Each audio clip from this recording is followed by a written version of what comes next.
नई सियासी पार्टी के कयाम की बात कर अब्दुल अलीम खान की वाज़ेह तरदीद। चौधरी सरवर कहते हैं कि नई जमात बनाने की बातें मीडिया में देखी। अब्दुल अलीम खान का कहना था कि चौधरी सरवर और जहांगीर तरीन से अच्छा ताल्लुक है, लेकिन सियासत का इरादा नहीं। सारी तवज्जो फलाही कामों पर मरकूज है। किसी भी सियासी जमात का हिस्सा नहीं हूँ और ना ही बनने का इरादा है। साबिक गवर्नर चौधरी सरवर बोले, अब सियासत नहीं, मुल्क बचाने का वक्त है। मुल्की हालात बारे सियासी जमातों को एक मेज पर बैठना चाहिए। दूसरी जानिब तरीन ग्रुप के सीनियर रहनुमा ओन चौधरी ने भी नई पार्टी बनाने की खबरों की तरदीद कर दी। कहा, जहांगीर तरीन, अलीम खान या चौधरी सरवर से कोई नई जमात बनाने के बारे में बात नहीं हुई। हम इस वक्त हुकूमत का हिस्सा हैं और हुकूमत के साथ खड़े हैं। नई सियासी पार्टी के कयाम की बाज़गश्त, इस पर मज़ीद तफसीलात जान लेते हैं ब्यूरो चीफ लाहौर मोहम्मद इलियास से। जी रियाज साहब, तीनों की जानिब से तरदीद की जा रही है और मीडिया ये कह रहा है, जरा ये कहते हैं कि नई सियासी पार्टी जो है वो अमल में आएगी। हाँ जी, इस बारे में जो है कुछ दिनों से ऐसी है और कुछ इकदामात, कुछ ऐसी आपस में मेल जोल हुए, क्योंकि इसमें मेल जोल के बारे में जो कह रहे हैं कि हमारे आपस में एक दूसरे से, जैसे चौधरी सरवर कह रहे हैं कि पीपल्स पार्टी से हुए हैं, मुलाकातें हुई हैं और अलीम खान से और तरीन साहब से भी इनकी मुलाकातें जारी रहती। इस तरह ये आपस में एक दूसरे के साथ बैठक होती रहती है और एक दूसरे से बात करते रहते हैं। और इस वक्त जो सबसे जो अहम है कि जनूबी पंजाब के कुछ ऐसे लोग हैं जो फॉरवर्ड ब्लॉग पहले भी बनाया था पीटीआई में, और अब भी वो इस वक्त जो है इनसे नाराज ही हैं। और क्या कहते हैं, देखने में आ रहा है, क्योंकि आप देखेंगे कि जब भी कोई मुलाकात हुई खान साहब से, मुलाकात में कोई जनूबी पंजाब का कोई वजीर या कोई उनका जनूबी पंजाब का कोई मेंबर इनसे मिलने नहीं अभी तक देखने में आ रहा, कि जिस तरह दूसरे मेंबरान बार बार मुलाकातें कर रहे हैं। तो ये जो सूरत हाल है, इसमें जो कहते हैं ना कि कोई ना कोई इशू है जो आपस में इस तरह की बातचीत हो रही है, और इस बातचीत को ये है कि वो अरकान जो हैं वो आपस में एक दूसरे से मुलाकातें करें, ताकि वो एक ऐसी प्लेटफॉर्म बनाएं ताकि उसमें अगले जो इंतखाबात होते हैं उसमें से वो ज्यादा से ज्यादा सीटें पंजाब में और कौमी असम्बली में हासिल कर सकें। लेकिन बहरहाल अभी तो जो सारे हैं इनिशियल बातें हैं, ये ज़बानी कलामी बातें, लेकिन इसमें तभी तो इन्होंने चौधरी सरवर साहब ने भी गोलमोल सा जवाब दिया है। अलीम साहब ने कहा कि वो अपने रफाई काम कर रहे हैं, वो इसमें कोई ऐसी पार्टिसिपेट नहीं कर रहे, जबकि तरीन साहब ग्रुप के जो ओन चौधरी साहब हैं उन्होंने भी कहा कि वो ऐसी कोई नहीं है, हम इस वक्त जो हिस्सा है जो गवर्नमेंट का नून लीग का उनके साथ है। लेकिन अभी जो सूरत हाल है ये कुछ आइंदा चंद दिनों में कोई वाज़ेह होते हुए नजर आएगी, क्योंकि अभी तो जो बातें हैं कि जी पार्टी एक ऐसी बनाई जाए जो सीटें ले सके जनूबी पंजाब में और वस्ती पंजाब में, उनके ज्यादा कुछ दिनों में वाज़ेह होगी। ब्यूरो चीफ लाहौर मोहम्मद इलियास, आपका बहुत शुक्रिया।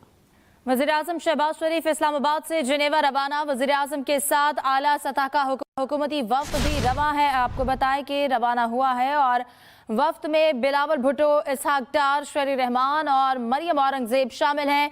वज़ीर आज़म कल अक़वाम मुत्तहिदा के सेक्रेटरी जनरल एंटोनियो गुटेरेस के हमराह बैनुल अक़वामी कॉन्फ्रेंस की मेज़बानी करेंगे। पाकिस्तान कॉन्फ्रेंस में तामीर नौ और सैलाब से मुतासरा इलाकों की बहाली का फ्रेमवर्क पेश करेगा और मंसूबों को अमली जामा पहनाने के लिए बैनुल अक़वामी ताउन और तवीलुल मुद्दती शराकत दारी की अहमियत पर जोर देगा।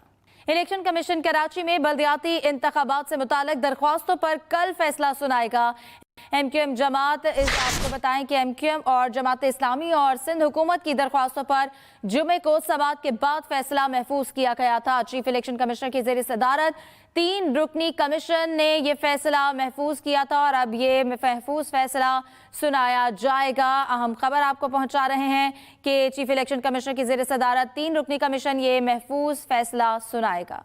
रावलपिंडी में अस्पताल आई लड़की से मुबैना ज्यादती, मुलजिम खालिद गिरफ्तार कर लिया गया है और मुकदमा भी दर्ज कर लिया गया है। एफआईआर के मुताबिक लड़की नानी का डायलिसिस कराने निजी अस्पताल आई। अस्पताल का मुलाजिम और उसका साथी नामालूम घर में ले गया। मुलजिम ने ज्यादती का निशाना बनाया, तस्वीर बनाकर वायरल करने की धमकियां भी दी गई हैं। आपको बताएं कि लड़की नानी का डायलिसिस कराने अस्पताल आई थी। रावलपिंडी में अस्पताल आई लड़की से मुबैना ज्यादती हुई है। मुलजिम खालिद गिरफ्तार कर लिया गया है और मुकदमा भी दर्ज किया जा चुका है। एफआईआर के मुताबिक लड़की नानी का डायलिसिस कराने निजी अस्पताल आई थी। नाज़रीन, मुल्क भर में आटे का बहरान शिद्दत इख्तियार कर गया। शहरी आटे के के लिए खार हो गए। हर शहर का अपना रेट है। पेशावर में आटा 165 रुपए फी किलो हो गया। नान बाइयों ने रोटी की कीमत बढ़ाकर 30 रुपए कर दी। कराची और लाहौर में 1 किलो आटे की कीमत 160 रुपए तक जा पहुंची। कोयटा में 1 किलो आटा 150 रुपए में दस्तयाब है। इसके अलावा यूटिलिटी स्टोर से सस्ता आटा गायब होने पर अवाम महंगा आटा खरीदने पर मजबूर हैं।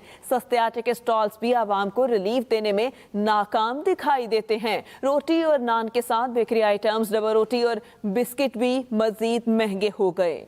मुल्क भर में आटे का बहरान शदीद हो गया। सरकारी आटे की किल्लत के बाद शहर शहर में आवाम आटे के हुसूल के लिए लंबी लाइनों में लगने पर मजबूर हो गए। ट्रकिंग पॉइंट्स पर भी आवाम का रश लगा रहता है। निजी गंदम की कीमत में होशरबा इजाफे के बाद चक्कियों पर मिलने वाला आटा भी अब आवाम की कुव्वत खरीद से बाहर होने लगा है। कराची में 1 किलो आटे की कीमत 160 रुपए तक पहुँच गई। ओपन मार्केट में गंदम 135 रुपए किलो फरोख्त हो रही है। लाहौर में चक्की मालिकान ने आटे की कीमत 160 रुपए फी किलो कर दी।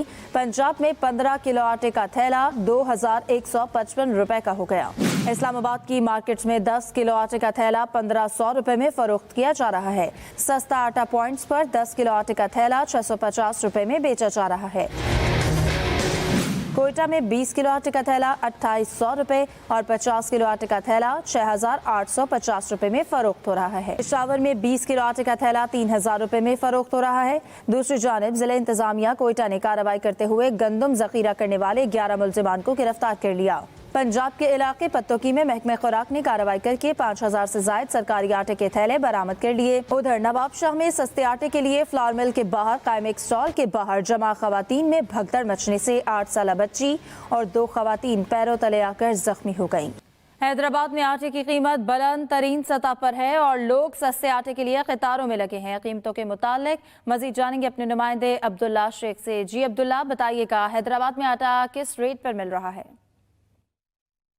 जी, इस वक्त जो हैदराबाद में है जो आटे की कीमत है वो अपनी बुलंद तरीन सतह पर पहुंची हुई है और मुख्तलिफ इलाकों में इस वक्त जो है आटा 155 रुपये से लेकर 160 रुपये फी किलो तक दस्तयाब है, जिसकी वजह से शहरी बहुत परेशान है। ज़िला इंतज़ामिया की जानिब से हैदराबाद के शहरियों को सस्ते आटे की फराहमी के लिए इक़दाम करने के दावे तो किए गए, लेकिन इंतहाई कम तादाद में सस्ते आटे के स्टॉल्स लगाए गए हैं। ये मोबाइल स्टॉल शहर के मुख्तलिफ मुकामात पर मौजूद हैं, लेकिन वहाँ पर बहुत कम तादाद में आटा दस्तयाब किया गया है, जिसकी वजह से मुख्तलिफ इलाकों में इस वक्त जहाँ पर मोबाइल स्टॉल लगे हुए हैं वहाँ पर शहरियों बिलखसूस खवातीन की बहुत लंबी लंबी कतारें लगी हुई हैं। सिंध हुकूमत की जानिब से 10 किलो आटे की जो थैला है उसकी कीमत 650 रुपये मुकर्रर की गई है, लेकिन जो आटे के स्टॉल है वो इंतहाई कम तादाद में शहर में लगाए गए हैं, जिसकी वजह से शहरी आटे के हसूल के लिए बहुत ज़्यादा परेशान है। मैं इस वक्त भी जो मौजूद हूँ वो थाना 20 सेक्शन के सामने यूनिट नंबर 9 लतीफ़ाबाद के मुकाम पर लगाए गए एक आटे का मोबाइल कैंप है और आप देख सकते हैं कि इस वक्त कितनी बड़ी तादाद में यहाँ पर जो है शहरी 650 रुपये का 10 किलो आटा ख़रीदने के लिए यहाँ पर लाइनों में लगकर अपनी बारी का इंतज़ार कर रहे हैं। गुज़िश्ता रोज़ जो मीरपुर ख़ास के इलाके में इसी तरह एक आटे के स्टॉल में भगदड़ मचने से अमवात का एक वाक़या पेश आया था, लेकिन इसके बावजूद आप देख सकते हैं कि इस जगह पर इंतहाई रश होने के बावजूद ज़िला इंतज़ामिया की जानिब से या पुलिस की जानिब से कोई लाइन बनाने का कोई इंतज़ाम नहीं किया गया, जिसके बायस यहाँ पर भी ये खदशात पाए जाते हैं। खुदा न खास्ता अगर गरीब आवाम आटे के हसूल के लिए रश यहाँ पर बहुत ज़्यादा रश लगाती है और भगदड़ मच जाती है तो खुदा न खास्ता यहाँ पर भी अमवात का खदशा है। जी।